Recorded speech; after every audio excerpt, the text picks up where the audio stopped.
देखो next term electric charges, ठीक है। इलेक्ट्रिक चार्जेस में अब हमको पता है एक इलेक्ट्रॉन होता है, एक प्रोटॉन होता है और एक न्यूट्रॉन होता है।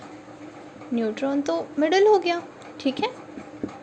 इलेक्ट्रॉन कैसा होता है, इस पे नेगेटिव चार्ज लगता है और प्रोटॉन पे कौन सा चार्ज लगता है, पॉजिटिव चार्ज लगता है। ये बेसिक चीज़ें हैं जो हम पहले स्टैंडर्ड्स में पढ़ चुके हैं, 6, 7, 8 स्टैंडर्ड्स में हम इसके बारे में जान चुके हैं, ठीक है। तो आपको और अच्छे से अब क्लियर होना चाहिए। इलेक्ट्रॉन नेगेटिव चार्ज और प्रोटॉन पे कौन सा चार्ज होता है, पॉजिटिव चार्ज। इलेक्ट्रॉन की जो वैल्यू होती है वो होती है 1.6 इंटू 10⁻⁻19 कूलम। Note down.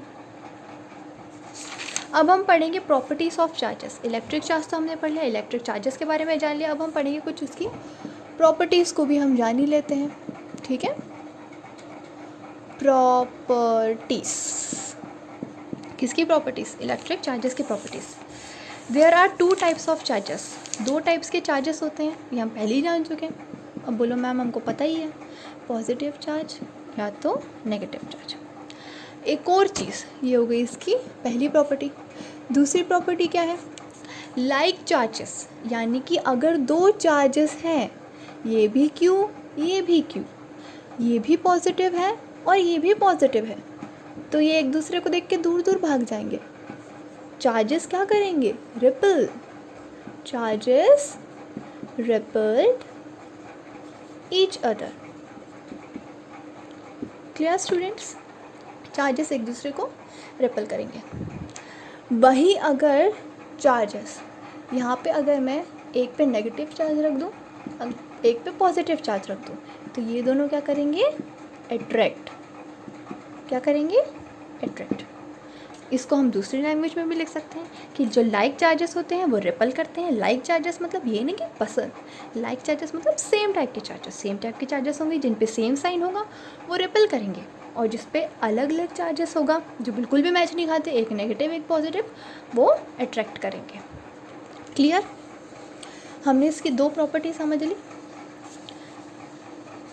अब हम इसकी तीसरी प्रॉपर्टी को समझते हैं, which is additive property. Charges की तीसरी प्रॉपर्टी क्या है, additive property. The total charge of a system is algebraic sum of all individual charges. Suppose करो ये एक सिस्टम है, इस सिस्टम में मैंने चार्ज रख दिए, ये मैंने Q1 रखा है, ये मैंने Q2 रखा है, ये मैंने Q3 रखा है, ये मैंने Q4 रखा है, अप टू मान लो मैंने Qn तक इसमें चार्जेस रखे हुए हैं एक सिस्टम में। एक पे पॉजिटिव है, एक पे नेगेटिव है, फिर इस पे पॉजिटिव है, फिर इस पे नेगेटिव है, फिर किसी पे पॉजिटिव है। ऐसे मैंने इनको अलग अलग चार्जेस में क्या कर दिया है, डिस्ट्रीब्यूट।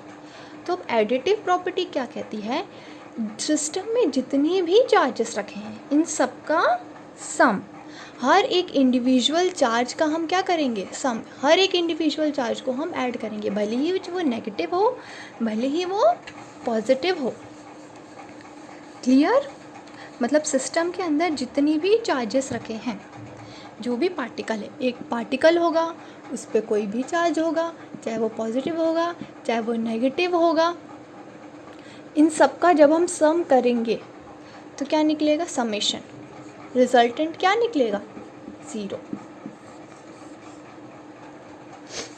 इन सब का क्या करेंगे हम, सम। ये कहती है हमारी एडिटिव प्रॉपर्टी, किसकी, चार्ज की।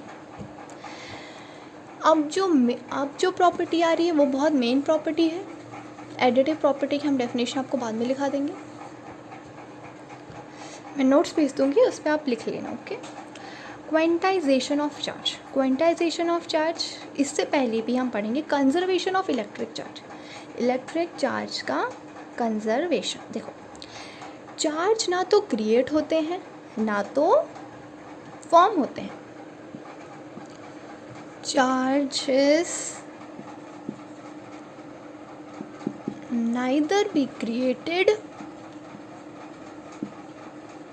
nor be destroyed. बट ये क्रिएट नहीं होते ना तो डिस्ट्रॉय होते हैं. चार्ज ख़त्म होते हैं क्या? नहीं होते.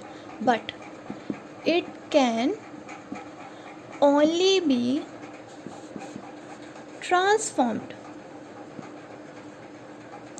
From one two another. Charges neither be created. Charge कभी भी क्रिएट नहीं होते खुद से, चार्ज कभी भी खुद से डिस्ट्रॉय नहीं होते, बल्कि क्या होते हैं, एक पे दूसरे चार्ज. मान लो ये क्यू चार्ज है, ये भी क्यू चार्ज है, ये इसके पास गया पॉजिटिव, ये नेगेटिव था. पॉजिटिव नेगेटिव जाके क्या कर लिए, अट्रैक्ट हो गए. प्लस माइनस माइनस, इस पे भी क्या आ गया, नेगेटिव चार्ज. अब ये जाएगा दूसरे चार्ज के पास, अब ये दूसरे से अट्रैक्ट हो जाएगा. यहाँ पे भी नेगेटिव था, नेगेटिव नेगेटिव क्या हो गए, रिपल हो गए. अब ये दोनों रिपल हुए तो ये किसी और के पास जाएगा. मतलब एक से दूसरे क्या होते रहते हैं, ट्रांसफॉर्म, और कभी भी डिस्ट्रॉय नहीं होते हैं. It is clear to all of you.